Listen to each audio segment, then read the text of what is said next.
In recent days, the world has once again found itself on the brink of an economic crisis that threatens to be the largest since the COVID-19 pandemic. The trade and technological war between the United States and China is re-emerging with unprecedented force, redefining global geopolitical and economic dynamics.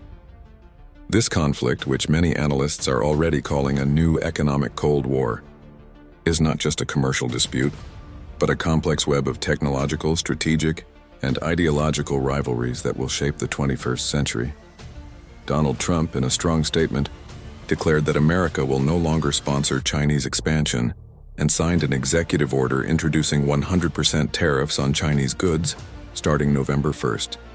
These tariffs cover a wide range of goods, from electronics and solar panels to electric vehicles and medical equipment. Officially, this measure is a response to China's restrictions on rare earth mineral exports, a move Washington considers a threat to its economic and technological security. However, in essence, it is an open declaration of economic war. Trump did not hesitate to use direct language, stating, "If China wants to play hard, we are ready." These words instantly echoed through global media, causing Asian markets to collapse within hours. The uncertainty generated by this tariff escalation raises crucial questions about the stability of international trade and the future of global supply chains. The imposition of punitive tariffs aims not only to correct what the U.S. sees as unfair trade practices, but also to force the relocation of strategic goods production out of China, a process known as decoupling or economic disengagement. Tariffs can affect the price of products you consume. Stay informed about the latest market news to make smart financial decisions. Subscribe to our channel for daily updates. Beijing was quick to respond. The very next day, China's Ministry of Commerce issued a statement saying that the country is forced to take countermeasures to protect national interests and global supply stability. According to the South China Morning Post, the Chinese government is preparing a series of economic counterstrikes, including restrictions on the supply of lithium, neodymium, praseodymium, and other critical elements. These minerals are indispensable for the production of semiconductors, batteries, and electric vehicle motors, vital components for modern industry. Rare earth minerals are, in fact, the lifeblood of contemporary technological industry, and China holds overwhelming control, processing about 90% of global production. Experts at the Financial Times note that, for the first time in a decade, Beijing is using these resources not just as an economic tool, but as a geopolitical weapon. The interruption of Chinese supply could bring production at giants like Tesla, TSMC, Apple, Intel, and Samsung to a halt, demonstrating the vulnerability of Western supply chains. This Chinese strategy reflects a deep understanding of its asymmetric advantage in controlling essential resources. By restricting access to these minerals, China seeks to retaliate against American tariffs and, at the same time, signal its ability to inflict significant damage on the global economy, especially in high-tech sectors that critically depend on these inputs. Global reliance on China for these materials is a pressure point that Beijing is willing to exploit in a scenario of escalating tensions. The White House fully understands that any serious export restrictions from China could collapse the entire high-tech supply chain. But Trump, according to his closest advisors, has no intention of backing down.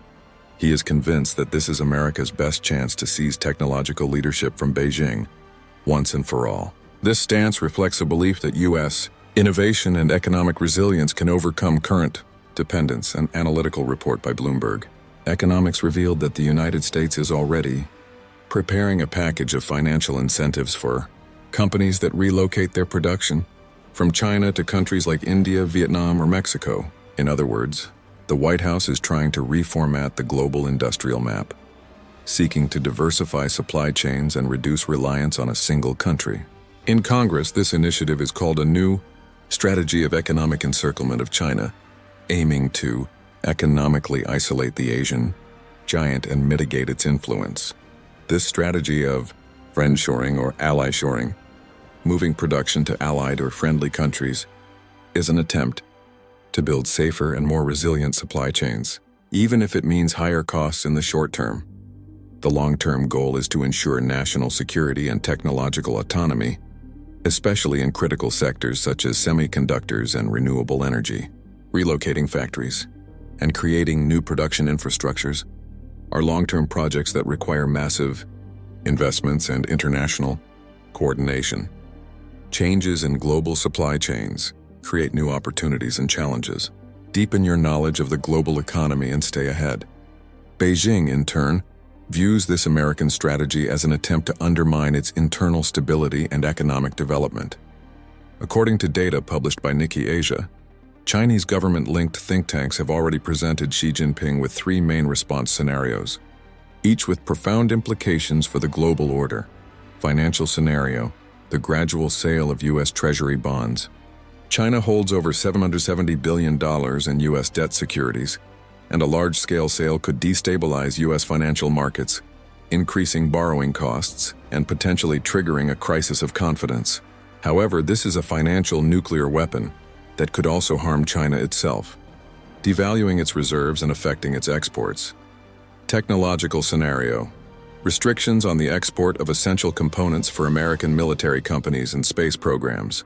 China is a crucial supplier of electronic components and advanced materials that are vital for the U.S. defense industry.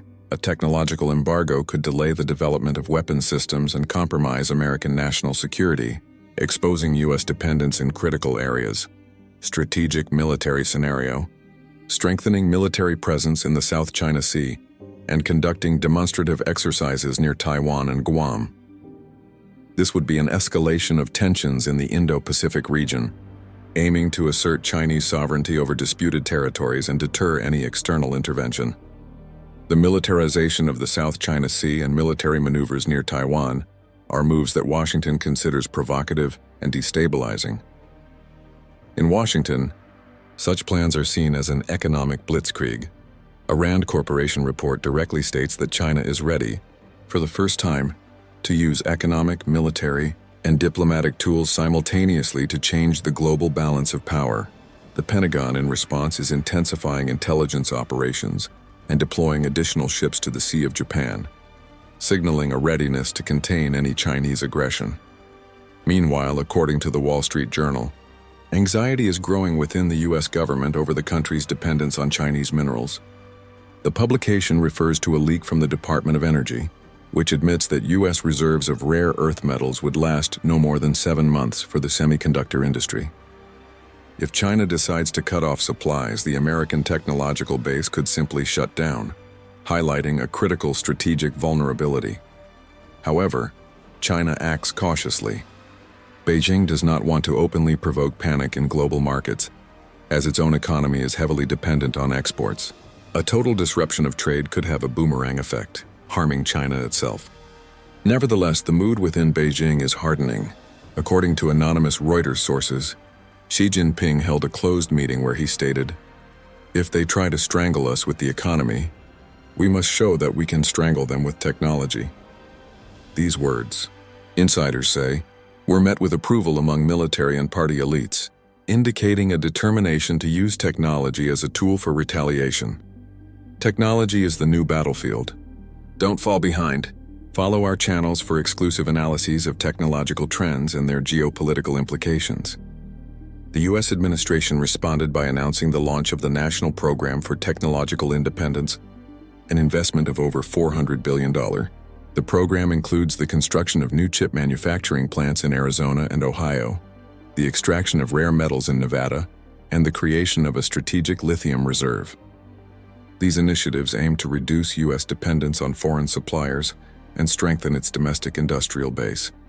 However, as CNBC experts note, all these projects will take at least 3 to 5 years to complete. While the war has already begun, the time lag between policy, implementation, and effective results represents a significant challenge for the U.S. Building an autonomous and resilient supply chain is a long-term endeavor that requires patience and continuous investment, while geopolitical and economic pressures are immediate. Meanwhile, Der Spiegel reports that European leaders are in a panic. Germany's industry, in particular, receives most of its components for electric vehicles from China, and now these supplies are under threat. A representative of the German Automobile Manufacturers Association warned that if China cuts off the flow of lithium and magnesium, the European economy will enter a recession by spring. Europe, which has pursued a policy of strategic autonomy, finds itself in a vulnerable position, caught between the two superpowers. In parallel, a massive industrial restructuring is beginning in China. State media are broadcasting the slogan, "Made in China for China," emphasizing the course toward technological self-isolation. The domestic market is becoming the priority. According to China Daily, the government has allocated 1 trillion yuan to support national microelectronics companies and to launch new rare metal processing plants. This initiative aims to strengthen China's domestic innovation capacity and reduce its reliance on foreign technologies, creating a self-sufficient technological ecosystem. But the US still has its own trump cards.